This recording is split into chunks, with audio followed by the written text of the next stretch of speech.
Hello everyone and welcome back to Lucky Loaders 15, where I'll be giving you 6 of my best bets for tomorrow's racing. It's been another good day for us today, as we had our 4th consecutive nap winner with Tempest, who won at Ascot for Jason Watson and Roger Charlton. It was a really comfortable victory in the end, and I think all the roads now lead to the Cambridgeshire handicap at Newmarket later this month. It was a similar route that Lord North took last year when he finished 2nd in that race at Ascot, and then he was a well gambled favourite for that race, and we obviously know what he's gone and done since, winning a Group 1 obviously. So Tempest, I think he's really exciting. He's got a lovely pedigree, and I think we'll be still seeing a lot more of him later on in this season, hopefully winning some big races. And we advertised him at 5-2 last night.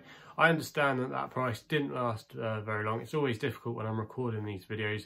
It's not like if I was writing, where I can quickly look at the prices and then quickly update it. When I'm recording, obviously I'm doing it normally about an hour and a half before the video goes out, because it takes time to edit and also as well upload to YouTube. So please bear with me if sometimes the prices aren't always correct, but I always say in the description box below what time the video was recorded. So if you didn't get the 5-2 and you watched the video last night, you still would have been able to get 2-1, but at the time of recording he was 5-2, and when I did double check as soon as I uploaded it, he still was that price with 1 or 2 firms. So yeah, I saw 1 or 2 people just saying about that, but yeah, I try and be as transparent as I can, and it's always the curse of a tipster that you can never exactly maybe always get the correct prices when announcing your selections to the wider public. But yeah, it's been a good day for us today. We came out with our 4th consecutive day of profit as well, so we're in really good form at the moment. Thanks for all the nice kind messages, and hopefully we can have some tomorrow.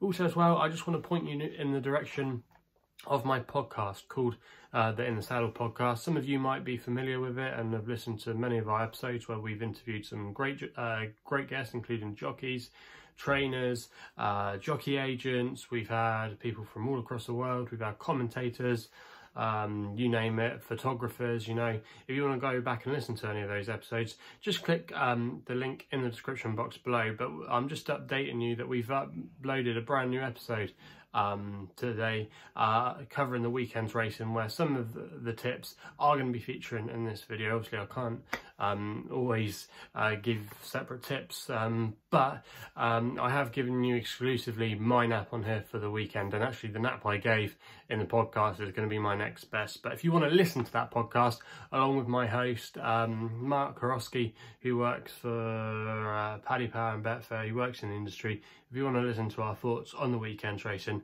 make sure you give us a listen, and you can listen to us on Spotify, SoundCloud, iTunes, whatever podcast platform you like to listen to. Hopefully we've got you covered there. So if you want to listen to those, just click in the description box below. But enough of me waffling on, let's get into the tips that you want to hear for tomorrow.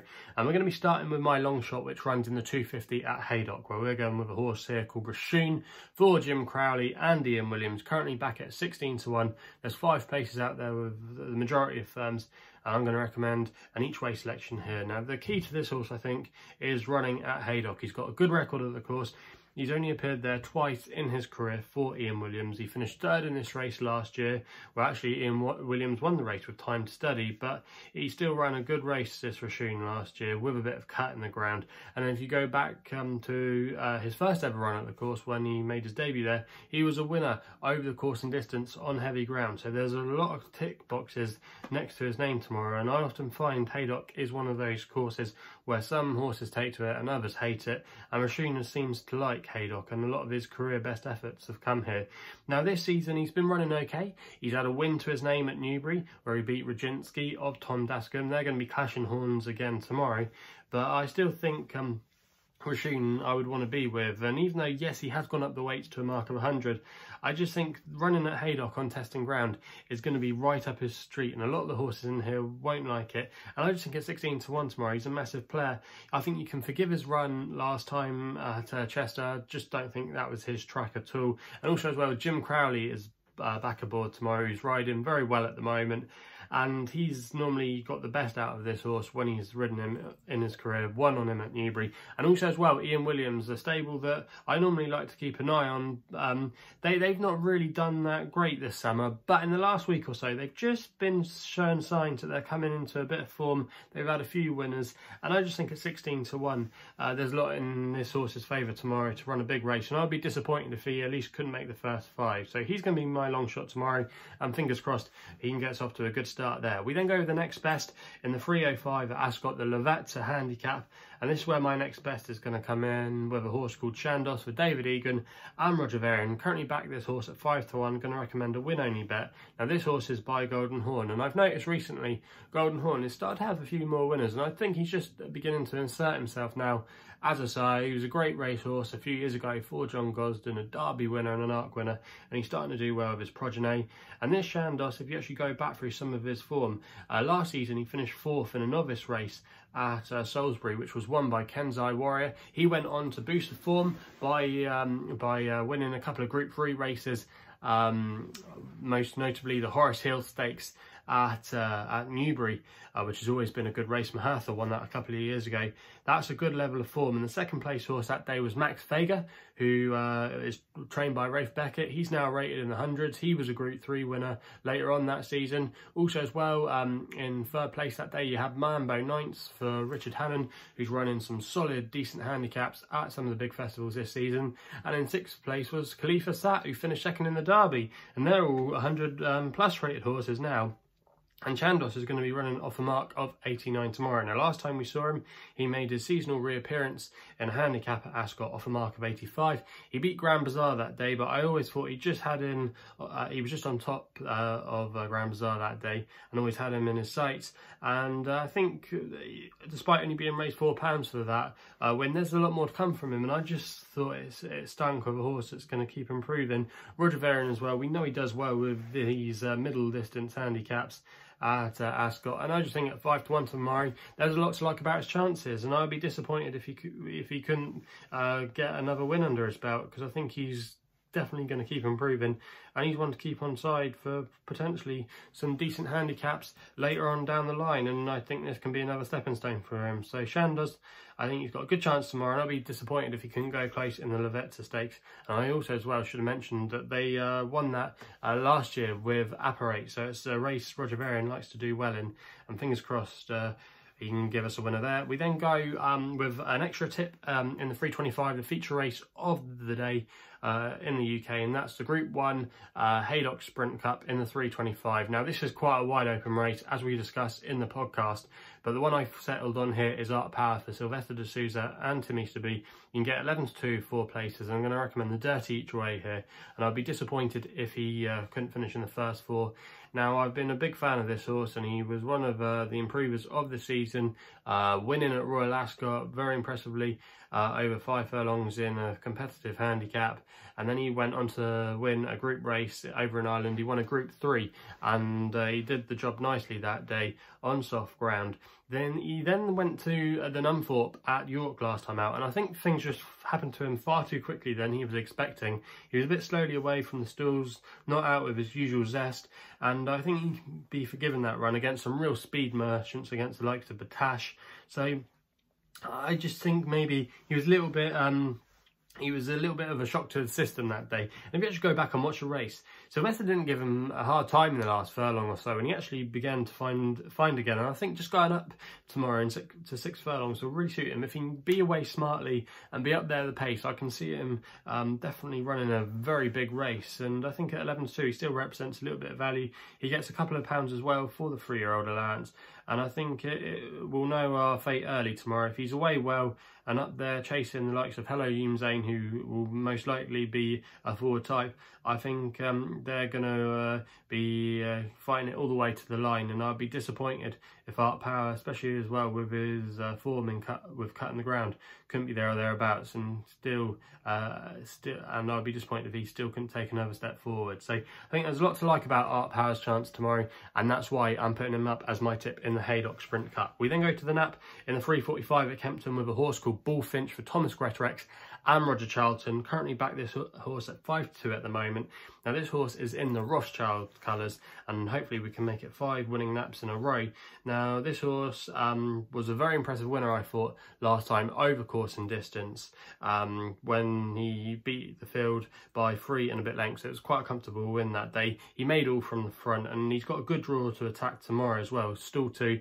And if he can get a nice easy lead, I think he's got plenty of scope to even defy a mark of 95, which may be a bit high for some people. But he's by Kodiak, who does really well on the all-weather. We explained that earlier in the week with one of my selections. And he's out of a really nice mare called Thistlebird, who was a Group 1 winner in her own right. So he's got plenty of strong types in the pedigree, you know, to be better than a mark of 95. He gets a 3-year-old allowance tomorrow. Tom Greatorex as well was able to claim 3. Roger Charlton's in great form. And I just think there's a lot to like about this horse. And I think he could definitely be a pattern company horse later in time. And I think if he wins this tomorrow, he definitely will be a 100+ horse, and I just think he smacks of an improver to me. So for me, at 5-2, I think he's got a great chance, and I'll be disappointed if Bullfinch couldn't make it 2 out of 2 in 2020. We then go for a bit of jumps action with the final 2 selections, where these are both going to be extra tips. We go to the 4:10 at Stratford with a horse called Young Wolf for John Joe O'Neill Jr. and John Joe O'Neill. You can back this horse at 3-1. Now, I thought this horse was a very good winner on his chase debut at Uttoxeter, and what was actually quite a nice little novice chase, where it was a 4-runner field, but there were some big yards represented: Kim Bailey, Paul Nicholls, Harry Whittington, etc. You know, and I thought he dug really well, despite maybe not making his best jump 2 out. And I just think maybe dropping back in trip tomorrow isn't the worst thing to 2 mile and 6. We know he'll stay really well, and I think going to a track like Stratford won't be at all a problem for him. He's won there last season over hurdles on good ground, and as long as the rain isn't around tomorrow, I'm expecting a dry day for most parts of England. I think he's still got a fair bit of mileage still off his mark of 134. And even though, yes, it is an undoubtedly better race, I think he's got a lot more progression. If you actually look at his pedigree, he's a full brother to Neon Wolf, who finished 2nd in what was known at the time as the Neptune Novices Hurdle at the Cheltenham Festival behind Willoughby Court a couple of years ago for Harry Fry. But unfortunately, Neon Wolf, I think he passed away of an injury that he sustained. So it was a shame we never got to see the best of him. But he's got a nice pedigree, what come what may. But Young Wolf, you know, 3-1, I think he's got a lot more scope. And John Joe O'Neill's team have been in good form, you know, throughout the summer. They do well normally at this course as well. And John Joe O'Neill Jr. himself has been riding really well. Who knows, maybe an outside tilt for the champion jockey, but I think it probably worked well between Hughes and Johnson. But it's quite wide open away from there, you know, who's going to be finishing up there. And I expect John Joe O'Neill to be quite high. That's John Joe O'Neill Jr. to be quite high at the Jockey Championship table come the end of the season, providing he stays away and has an injury-free year. But yeah, Young Wolf at 3-1, I think there's lots to like about him, and I'd be disappointed if he couldn't get another win under his belt. We then go to the 4:45 at Stratford for my final tip of the day, highly prized for Adam Wedge and Emma Lavelle. Currently you can back this horse at 4-1 after his impressive win last time at Seville when he won by 4 lengths, but he won a lot better than the winning margin suggested, and the handicapper actually raised him £10 for that effort. And despite that, I think he's still got another win in him, you know. If you actually look at a lot of his form, it's really strong, especially from last year. And he was a massive gamble, actually, in the Betfair Hurdle, where things just didn't quite play out for him. But in these summer jump races, I still think he's a class above a lot of these. Now, there are a few informed horses from some of the big yards in this race tomorrow, but I don't think they're nowhere near the ability of this highly prized. And I just think if he turns up like he did last time at Seville, he's going to be the one they've all got to beat. And I think at 4-1, that represents a little bit of value, and I'd be disappointed if this fella couldn't go close. So that's going to be my last tip tomorrow in the 4:45 at Stratford, highly priced, and I expect a good run for our money there. So just quickly recap through the tips. In the 250 at Haydock, Reshoun, that's the long shot at 16-1 each way with 5 places. 305 Shandoz for Roger Varian, 5-1 win only bet. 325 at Haydock for the Haydock Sprint Cup, the Group 1, Art Power at 11-2, 4 places each way. In the 3:45 at Kempton, Bullfinch is the nap at 5-2, looking for our 5th consecutive nap. And in the 4:10 at Stratford, we go Young Wolf at 3-1, win only bet, that's an extra tip. My other extra tip runs at Stratford in the 4:45 with a horse called Highly Prized. So if you haven't done so already, please make sure you subscribe for more videos here on my YouTube channel. Feel free to check out the podcast. If you want to follow me on social media, you can do, where my handle is at LuckyLoader15. And if you want to find out a little bit more about myself, check out my website, which is www.chrisloaderracing.co.uk. So please gamble responsibly. Hopefully we can have some winners tomorrow and continue our great form, and we'll be seeing you soon.